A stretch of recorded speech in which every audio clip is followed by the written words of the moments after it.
Hello everyone, my name is Mohammed Ali Mahdi. I'm from the class 12B1 from the American International School. And for my project of today, I'll be presenting to you my physical chemistry experiment in which I'll be separating the salt from the water.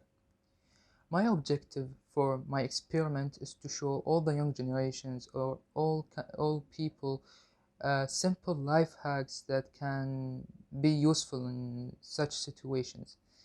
So we have here my materials, in which I have my water and my pan and the thing to start up the fire, spoon, and of course the salt. So my first step here is to take the salt and applying it to my water. So I'm taking the salt now and I'm adding it to the water. I'm trying to add a good amount of salt in each of one of the cups, and this will be it. Now I want to mix my salt with my water.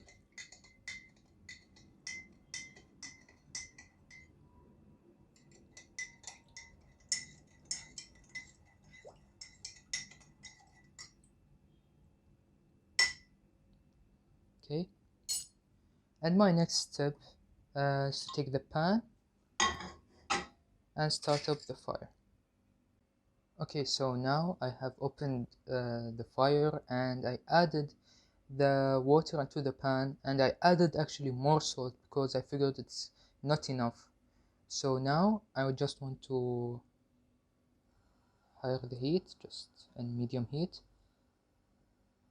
and now we just have to wait until it starts boiling. Now as you can see, it started boiling. You can see that the top started to shape a layer. Maybe I need to lower the heat a little bit.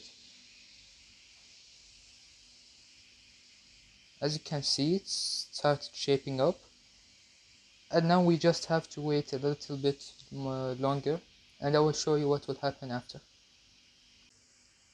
Now we are almost at the final step, or the final result. As you can see, the water has actually started evaporating, and you can see that the salt started to shape up and the water slowly started to fade away. As you can see, the water has faded away, and like there's no more water and there's only salt left. I might have added too much salt in the beginning, but it's fine. You can see the results more clearly, and as you can see, now we have just salt. So in conclusion, I just want to say my quick opinion about this topic.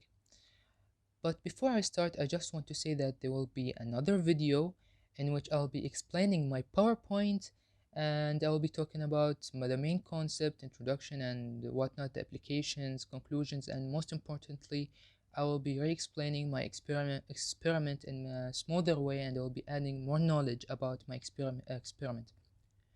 So my quick opinion is, in my point of view, I see this as a great method to just understand, or to just have in your back of your mind, because such simple things can be sometimes useful. Let's say you're going camping, you want to learn something new, something interesting, something out of your daily routine. If so, things like this, like evaporating the water out of the salt, having salt and whatnot, it can be something really useful in doing some adventures. And maybe if you somehow you got in trouble and you're trying to do something and survive and whatnot, you can use this method and have an idea about this, and it's really fun way to have.